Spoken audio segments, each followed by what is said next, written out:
Hello, it's me, Peter Alsop. Today's song to chew is Sandwiches, which was written by Bob King. I recorded it on my What Do You Want to Do album because one of the subjects that kids most love to sing about is food. I learned that when I wrote my I Am a Pizza song. So, along with chewing on our sandwiches, we'll chew on some ideas that have to do with kids and food and the interconnectedness of all the many, many human things we do in our lives. Right after we listen to our song to chew for today, here's Sandwiches. Sandwiches are beautiful, sandwiches are fine. I like sandwiches, I eat them all the time. I eat them for my supper and I eat them for my lunch. If I had 100 sandwiches, I'd eat them all at once. I'm a roaming and a rambling, wandering alone. And if you care to listen, I will sing a happy song. I will not ask a favor and I will not ask a fee, but if you have yourself a sandwich, won't you give a bite to me? 'Cause sandwiches are beautiful, sandwiches are fine. I like sandwiches, I eat them all the time.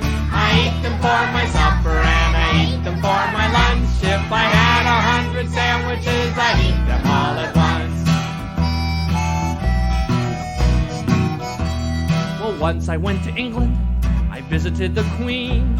She served the smallest sandwiches that I have ever seen. I told her for a shilling I'd be willing to eat more, so she handed me the smallest one and threw me out the door. Sandwiches are beautiful, sandwiches are fine. I like sandwiches, I eat them all the time.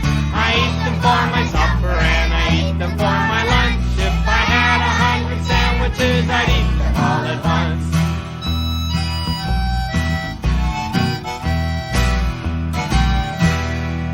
Well, once I met an old man. He had a loaf of bread. He saw that I had tuna fish. He looked at me and said, "Your tuna fish is lonely and my slice of bread is bare. But we could have some sandwiches if you would care to share." I said, "Sandwiches are beautiful, sandwiches are fine. I like sandwiches, I eat them all the time. I eat them for my supper and I eat them for my lunch. If I had 100 sandwiches, I'd eat them all at once."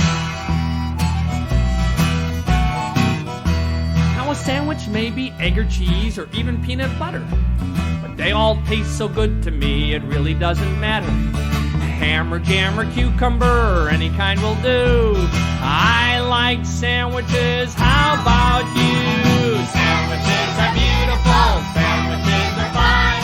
I like sandwiches, I eat them all the time. I eat them for my supper and I eat them for my lunch. If I had 100 sandwiches, I'd eat them all at once. If I had 100 sandwiches, I'd eat them all at once.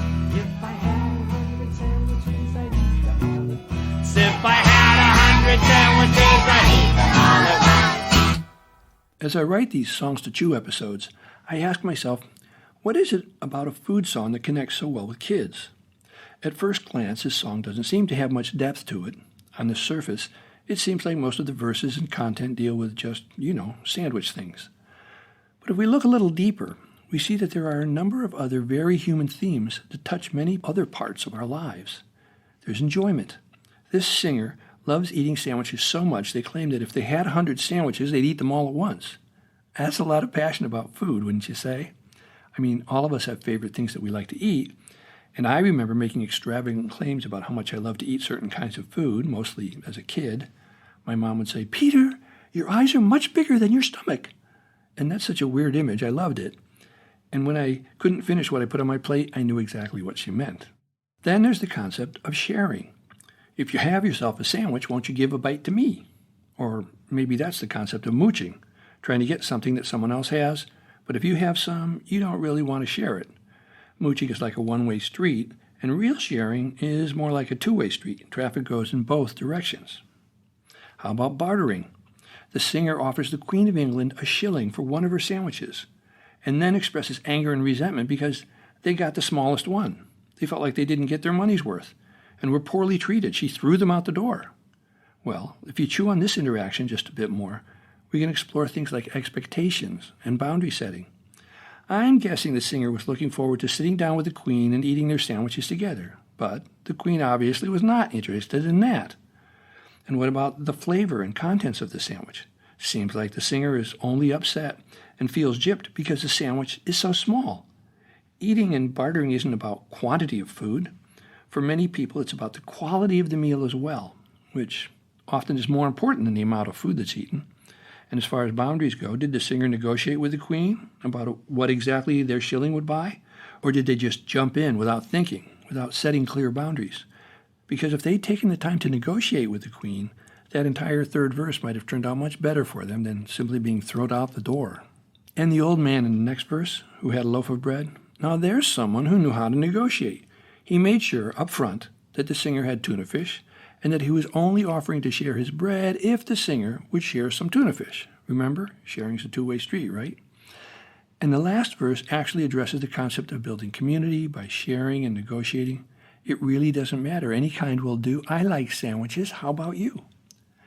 So we can look beneath the skin of this Bob King song and see that there are many universal human truths trying to reveal themselves to us if we pay attention to the story and chew on the contents and the experiences we have from listening to this song. Little songs and poems like this can be powerful teaching tools that create a great aha moment of clarity for us in our life if we pay attention. We all move so fast these days. We gulp down our food with little thought about how we can nourish ourselves with ideas and stories that help us grow and learn. As we do this more and more, we begin to notice things around us, like this song, that shed light and clarity on our own behaviors and circumstances. We're surrounded by useful clues that are there to help us, and they're not just for children. They're there for the 30-something-year-old person who wants to get ahead in the bank where they work. If we keep our eyes open, we find things around us that can motivate us and point out useful ways to build more balance and clarity in our own life. We see simple ways to lift up or lend a hand to someone who's in need of help. We can actually take action and help someone rather than miss an opportunity to become more compassionate and fully human ourselves. Even if we are a big person with big dreams, it can be incredibly productive to listen to a little song for little kids. It's all about our attitude. If we make a practice of being curious and we take time to wait and search, we discover little messages of gold just for us, buried inside a song or poem or story. We simply have to tease it out and chew on it in order to benefit from the knowledge it imparts. I'm Peter Alsop, and I'll be back with another song to chew. Bye for now.